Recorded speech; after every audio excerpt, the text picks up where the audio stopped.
Sejam bem-vindos, Breakers Digitais. Olá, senhoras e senhores. Eu apresento para vocês a obra 1984 de George Orwell e hoje nós iremos falar sobre ele, as partes mais importantes e algumas reflexões sobre o tema. Hoje eu irei falar até a página 25 do livro, certo? E eu pretendo fazer sempre assim, de 25 em 25 páginas. Então, vamos nessa, sem mais delongas. Se você quiser saber mais sobre George Orwell e esse livro, então fique até o final. Então, bora lá.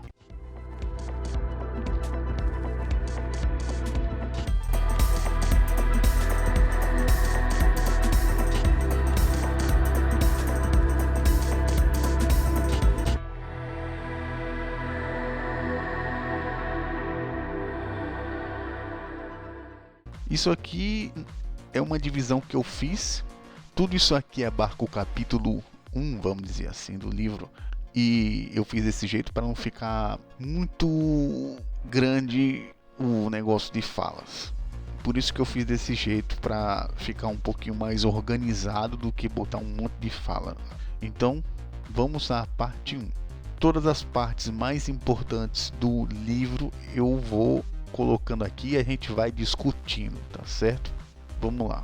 Primeiro vamos nos situar na história. O personagem principal é chamado Winston. O Winston trabalha para um tal... Ele é como se fosse um funça, que é um funcionário público dentro de um ministério. Então essa é a primeira ideia do livro, que ele trabalha lá.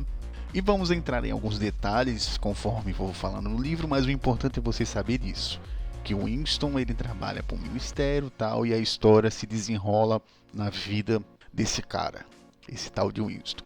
Bom, agora podemos começar. Mas é outro detalhe também.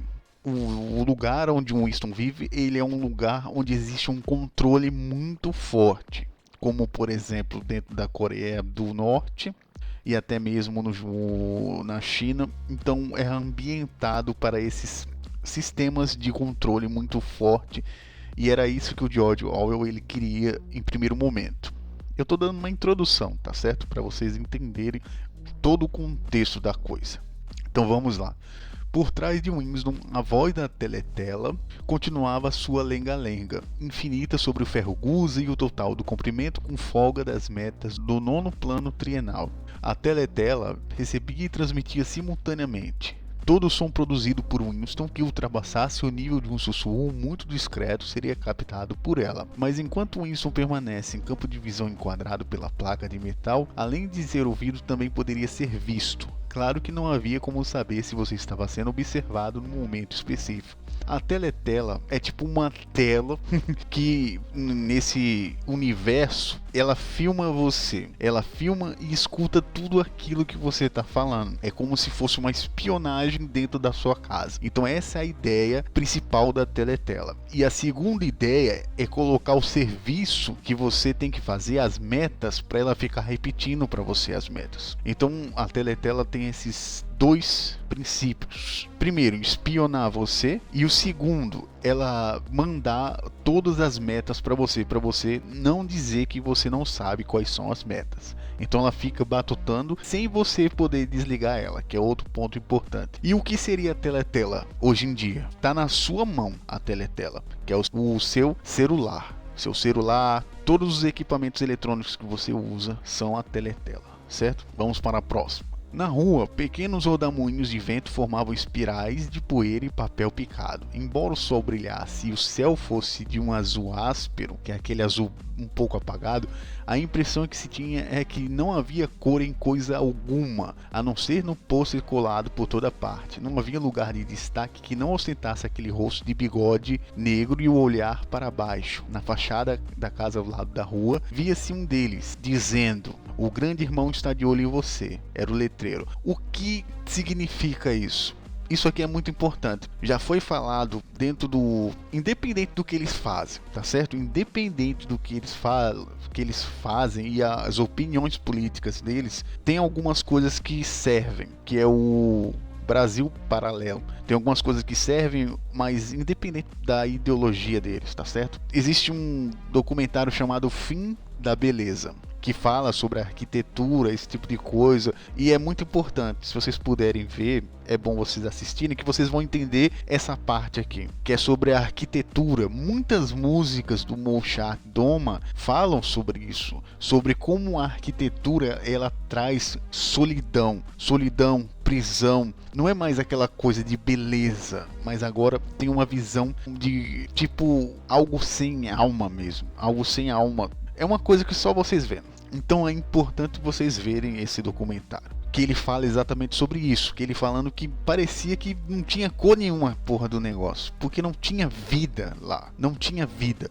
É isso que ele queria dizer nessa parte. E sempre tinha a questão, nós estamos vigiando você. Era isso que dizia esse cartaz, nós estamos vendo tudo aquilo que você faz. É que ele fala, o rosto de um homem de uns 45 anos, de bigodão preto, feições rudemente agradáveis, que é o grande irmão. Winston avançou para a escada, não adiantava tentar o elevador. Mesmo quando tudo ia bem, era raro que funcionasse. Olha só, isso aqui é um exemplo de crise energética. E agora a eletricidade permanecia cortada enquanto houvesse luz natural. Isso é uma coisa que está acontecendo, uma crise energética no mundo todo. Era parte do esforço da economia durante os preparativos para a Semana do Ódio. Então existe aqui um paralelo entre aquele filme lá, O Dia de Crime, com esse negócio de expurgo com essa Semana do Ódio. Mas é uma semana orientada para se ter o ódio e cultivar o ódio. Isso é que é importante desse livro nessa primeira parte. A forma como eles dizem como você deve cultuar o seu ódio. Direcionamento de sentimentos seria a ideia principal. Winston girou o interruptor e a voz diminuiu um pouco, embora as palavras continuassem inteligíveis. A voz do instrumento chamava-se teletela, que eu falei anteriormente. Poderia ser regulado, mas nunca havia como desligá-lo completamente. Sempre estaria lá para escutar e simplesmente vigiar você. Winston foi para junto da janela, um macacão azul usado como uniforme do partido. Agora eu vou revelar para vocês que ele faz parte do partido.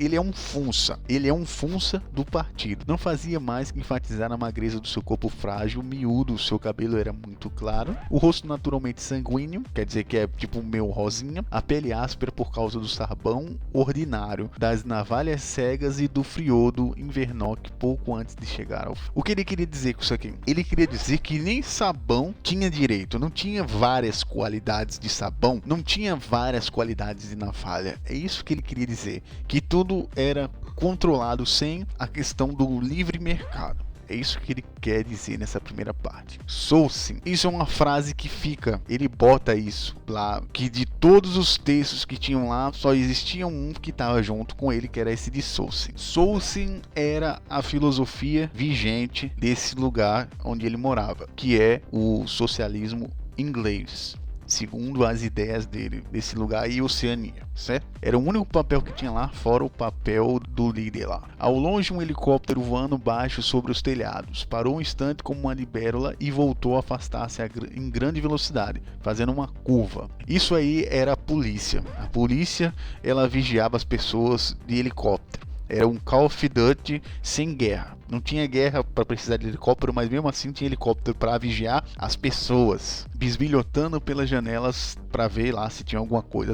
As patrulhas, contudo, não eram um problema. O único problema era a polícia das ideias. Eu acho que isso você conhece. Ficou, hoje em dia, tá na cara isso de patrulha do pensamento. A patrulha do pensamento, a polícia das ideias. Antigamente isso era totalmente utópico e hoje em dia você sabe que isso é verdade. E, inclusive existe até, se você viu as últimas notícias, o Ministério da Verdade. Lá nos Estados Unidos o Biden fez o Ministério da Verdade. E olha o que temos aqui na próxima parte. A 1 quilômetro de distância existe o Ministério da Verdade. Onde ele trabalhava erguia-se vasto e branco por onde a paisagem encardida. Aquela pensou ser uma espécie de continuidade difusa. O que ele quis dizer aqui é tipo o seguinte: ele era branco que significava paz, mas era muito contrário à paz. É o que acontece hoje em dia. Não preciso dizer para você isso, meu filho. Ô meu filho, as pessoas estão dizendo paz e querem acabar com a sua raça, porque não existe paz com pessoas imperfeitas. Ô meu filho, acorda, meu filho, acorda.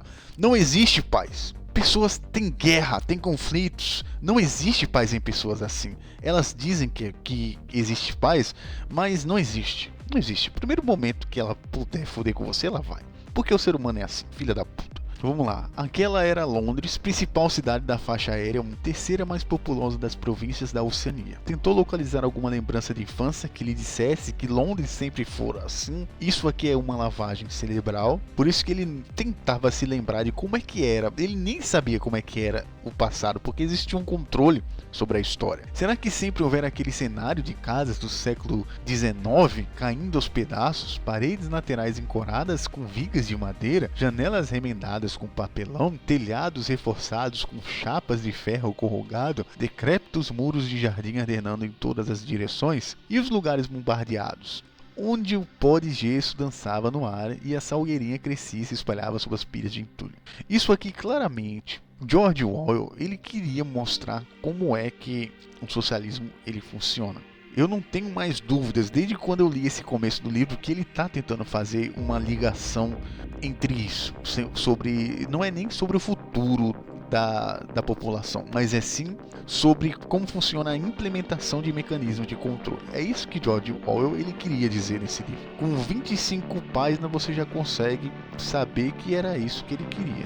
Tentar adivinhar o sistema utilizado pela polícia das ideias para conectar-se a cada aparelho individual ou a frequência com que fazia não passava de especulação. Isso aqui é importante, porque as pessoas perderam até a capacidade de estudo, de raciocínio. Elas não raciocinavam mais, não existia informação, porque informação é um problema. Muita informação é um problema e pouca informação é um problema. No caso aqui, pouca informação. Eles não sabiam questões básicas de programação, de hackeamento, eles não sabiam nada sobre isso. Para eles era como se fosse magia o que os caras estavam fazendo. Eles não tinham ideia de como a polícia das ideias fazia as coisas, porque não existia incentivos para isso mais. Era possível inclusive que ela controlasse todo mundo o tempo todo. Fosse como fosse, uma coisa era certa: tinha meio de conectar-se ao seu aparelho sempre que quisesse. Você era obrigado a viver e vivia em decorrência do hábito transformado em instinto. Isso aqui é uma coisa extremamente importante. O que é você viver apenas transformado em instinto, seus hábitos e os instintos? Isso aqui é muito simples. Não existe mais vida intelectual. Existe apenas organicidade. O que é organicidade? É a mesma coisa das formigas. As formigas ela têm uma função na cabeça delas e elas aplicam essa função. Não existe mais atividade intelectual nenhuma. É só fazer aquilo que ela tem que fazer. Era isso que ele dizia aqui e é isso que algumas pessoas querem para você. Querem que você sejam formigas, que apenas atuam como uma função. Você não precisa criticar até mesmo as ideias que colocam na sua cabeça. Você apenas precisa seguir. Isso aqui é aquilo que chamam de intelectual orgânico, que você não pode questionar a ideologia que você segue e você tem que seguir ela e foda-se. Você critica os outros. As outras ideias você critica, mas não critica aquilo que você acredita. É isso que é um intelectual orgânico. Acreditando que todo som que fizesse seria ouvido e se a escuridão não fosse completa, todo o movimento seria examinado meticulosamente. O que ele quis dizer com isso aqui? Ele vivia no escuro, meu amigo. Ele tinha que viver no escuro, porque senão os caras iam ver até o que ele estava fazendo. Isso aqui é de extrema importância, porque isso aqui não é ficção, meus caros colegas. Isso não é ficção. Existem lugares no mundo em que isso é aplicado. Isso é que é importante. Você lê esse livro e pensa: ah, isso aí é pura ficção. Não existe. Existe, meu amigo. Existem lugares no mundo que é desse jeito aqui. E terminamos a parte 1.